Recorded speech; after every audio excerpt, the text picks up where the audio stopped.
On the West Country tonight, patients will suffer. The warning to health bosses as they consider reducing the pay and conditions of health workers here in the West.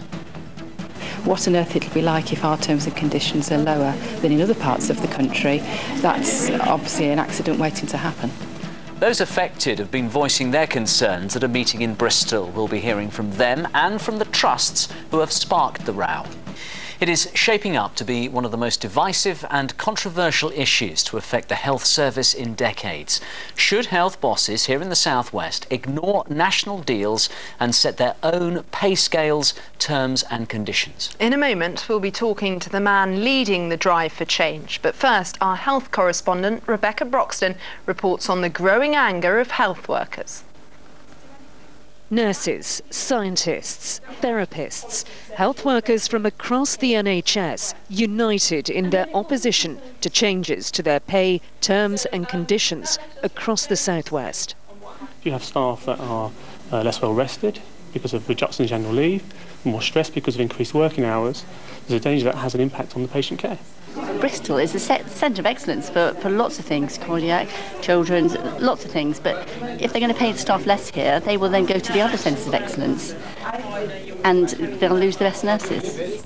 Last night, unions in Bristol met to discuss their response to plans by health bosses to ignore national agreements and impose their own local deals. 20 hospitals and health trusts have signed up to a body called the South West Pay, Terms and Conditions Consortium. Documents released earlier this summer reveal they are looking at a series of cost-cutting measures, including imposing their own pay deal, increasing workers' hours, reducing annual leave and sickness entitlement, and introducing performance-related pay. What our members are telling us is that it will spell disaster for them.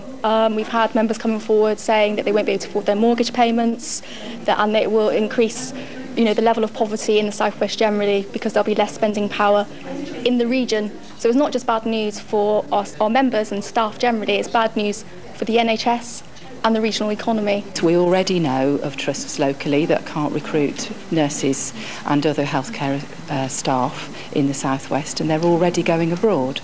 Now that's with national terms and conditions. What on earth it'll be like if our terms and conditions are lower than in other parts of the country, that's obviously an accident waiting to happen. If the battle means coordinated strike action, the battle means coordinated strike action. The unions are determined to fight the imposition of local deals.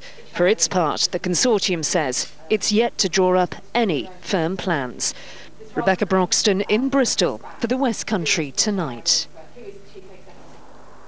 Well, let's talk to Chris Bown. He's chairing the South West Pay Terms and Conditions Consortium, which has sparked this row. Mr. Bown, why should a nurse who works here in the South West be paid less, have less holiday, and even work more hours than a nurse doing an identical job somewhere else? I think it's very important to be clear that no decisions or proposals have been made around reducing pay of staff in the South West. However, we're very clear, the 20 employers that are part of the consortium, that we need to explore and consider options for securing employment going forward into the future because of the unprecedented financial challenges that we face, but also we owe it to the populations that we serve that we can look at pay terms and conditions in a way that supports the provision of high quality health care in the years to come. But whilst you say no decisions have been made, it's a fact, isn't it, that something on the table, an option on the table is paying a nurse in one part of the country less than you're paying them in another part of the country, even though they're doing exactly the same job. I think from our point of view, what we need to do is ensure that where we can is to secure employment for staff of all types, not just clinical staff within the NHS, because through securing employment we can secure high quality healthcare going forward. Now in the other parts of the country, clearly like the South West, we are all looking to the national negotiations that are currently taking place to result in a set of pay terms and conditions for staff that provides flexibility for employers to also reward staff appropriately, but also that is affordable to the taxpayer over the next 3 to 5 years. You talk about securing jobs, but if this proposal goes through, what's to stop a member of the NHS simply packing up and leaving one part of the South West to go and work in another hospital somewhere else that's going to pay them more? There is a realistic prospect that staff, through the changes that are currently being discussed in the 2 discussing documents, will result in staff having to leave. We believe that actually job security and improved job security is a real benefit to those working within the South West if changes were improved. What's making NHS staff, though, unions and the MPs that we've spoken to about this so angry is that you appear to have no mandate really to do this. The government has said quite clearly that you're not acting on its orders. I think we need again to be clear that the Consortium certainly doesn't have a mandate. The Consortium is in fact 20 NHS employers across the South West.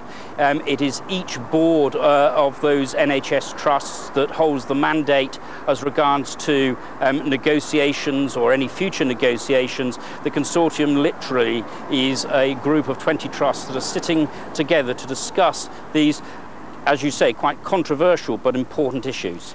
And let's assume that this consortium makes a decision and terms and conditions, that there's a will to change them. The only way to actually implement that, presumably though, is to sack all those staff on national contracts and re-employ them on new local contracts. That's neither desirable or, we believe, necessary. We would want to ensure that we negotiated with trade unions and our staff to achieve a set of terms and conditions that, as I said before, both secures and increases job security, but also makes it possible for us to be flexible in the way we reward staff and thus continue to provide high-quality health services in the South West. OK, Chris Bown, thank you very much for talking to us. Thank you.